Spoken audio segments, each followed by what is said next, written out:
जेव्हा त्यांनी कॉन्स्टिट्युशनल बेंचचं जे जजमेंट आहे त्याविषयी बागचींनी म्हटलं होतं की एक्झिस्टिंग जो कायदा आहे म्हणजे जो धनंजय चंद्रचूड यांच्या जजमेंटनी अधोरेखित करण्यात आलेला आहे त्यानुसार पॉलिटिकल पार्टी राजकीय पक्ष हा विधिमंडळ पक्षापेक्षा अधिकचा किंवा विधिमंडळ पक्षाकडे असलेले सर्व अधिकार हे राजकीय पक्षाकडून मिळत असतात। तर त्यावर आता कपिल सिब्बल म्हणतात की आम्ही या सगळ्यामध्ये 26 जुलै 2022 रोजी एक मीटिंग घेतलेली होती आणि या मीटिंगमध्ये एकनाथ शिंदेंनी एक मीटिंग घेतलेली होती आणि त्यामध्ये 2 शिवसेनेचे नेते आहेत असा त्यावेळेस जवळपास निर्णय झालेला होता। आणि त्याशिवाय त्यांनी म्हटलंय की त्यांनी स्वतःच म्हणजे एकनाथ शिंदे आणि त्यांच्यासोबत असलेले काही नेते आमदार या सगळ्यांनी 2018 मध्ये निर्णय घेतलेला होता। कपिल सिब्बल यांनी खूप महत्त्वाचं विधान या संपूर्ण युक्तिवादादरम्यान केलेलं आहे ते म्हणजे 1999 ची घटना ही शिवसेनेची खरी घटना नाहीये, ती सुद्धा पुन्हा एकदा बदलण्यात आली, ती ऑक्टोबर 2022 मध्ये बदलण्यात आलेली आहे। याचा अर्थ ती घटना एकनाथ शिंदेंनी जे ऑक्टोबर 2022 मध्ये बदलली होती त्याचा उल्लेख आता कपिल सिब्बल करतायत। आणि त्याशिवाय ते म्हणतात की नॅशनल एक्झिक्युटिव्ह मध्ये उद्धव ठाकरेंकडे 160 जण त्यांच्या सोबत होते, राष्ट्रीय कार्यकारिणीतील एकूण 160 पदाधिकारी हे उद्धव ठाकरेंच्या सोबत होते असं त्यांनी म्हटलेलं आहे। त्यामुळे एक सोयीचं होतं की 2018 ची घटना ही त्यावेळी फेटाळण्यात आली, पण ती कोणत्या कायद्याअंतर्गत फेटाळण्यात आली असा सवाल कपिल सिब्बल उपस्थित करतायत।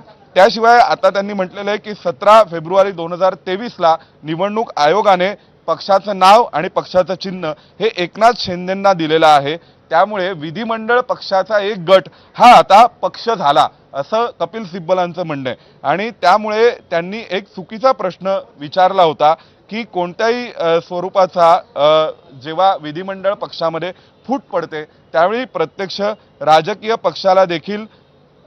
पक्षात देखील फूट पडलेली असते का, असा एक चुकीचा प्रश्न कपिल सिब्बल म्हणतात की त्यांनी त्यावेळी उपस्थित केलेला होता। आणि त्यावरती आता ते केरळ काँग्रेसच्या एका केसचा उल्लेख करतायत की केरळ काँग्रेसच्या केसमध्ये या सगळ्यामध्ये विचार करतात। आता अखिलेश यादव यांच्या केसचा सुद्धा उल्लेख केला जातो। आपल्याला सर्वांना माहिती आहे की समाजवादी पक्षाच्या खटल्याचा संदर्भ हा निवडणूक आयोगाने एकनाथ शिंदेंना शिवसेना पक्ष चिन्ह देत असताना घेतला होता आणि त्यामध्ये समाजवादी पक्षाच्या मध्ये जेव्हा फूट पडलेली होती किंवा काही दावे प्रतिदावे झालेले होते त्यावेळी अखिलेश यादव यांच्यासोबत पक्ष संघटना होती असं म्हटलेलं आहे। मुलायम सिंग यांच्या गटाकडून जो दावा करण्यात आलेला होता तो फेटाळण्यात आलेला होता आणि समाजवादी पक्ष हा अखिलेश यादव यांच्यासोबत आला असं म्हटलेलं आहे। त्यामुळे कपिल सिब्बल हे पुन्हा एकदा या सगळ्यामध्ये तो संदर्भ देत आहेत ज्या संदर्भाचा आधार निवडणूक आयोगाने आपल्या निकालामध्ये घेतलेला होता। त्यामुळे आता आपण जर एक विचार केला तर काल जवळपास बराच कालावधी कपिल सिब्बल यांनी त्यावेळेसच्या घटनाक्रमावरती खल केला होता आणि युक्तिवाद केला होता। ते कपिल सिब्बल आता उद्धव ठाकरेंच्या वतीने काही कायद्यातील मुद्द्यांच्या आधारे आज युक्तिवाद करतायत। त्यामध्ये ते म्हणतायत की जर विधिमंडळ पक्षामध्ये फूट पडलेली आहे तर पक्षाच्या राजकीय संघटनेतही फूट पडलेली आहे, हे योग्य आहे का असं गृहीत धरलं जाऊ शकतं का। त्याशिवाय कपिल सिब्बल त्यापुढे म्हणतायत की या अनुषंगाने जर विचार करायचा झाला तर राजकीय पक्ष आणि विधिमंडळ पक्ष या दोघांचा समान अर्थाने किंवा या दोघांचा एकत्रितपणे विचार केला जाऊ शकतो का। आता न्यायाधीश आपापसात काही चर्चा करतायत आणि कपिल सिब्बलांकडून त्याच सर्व खटल्यांचा संदर्भ दिला जातोय, परंतु कपिल सिब्बल त्या खटल्यांचा अर्थ त्यांच्या बाजूनी म्हणजे उद्धव ठाकरेंच्या बाजूनी लावण्याचा प्रयत्न करतात।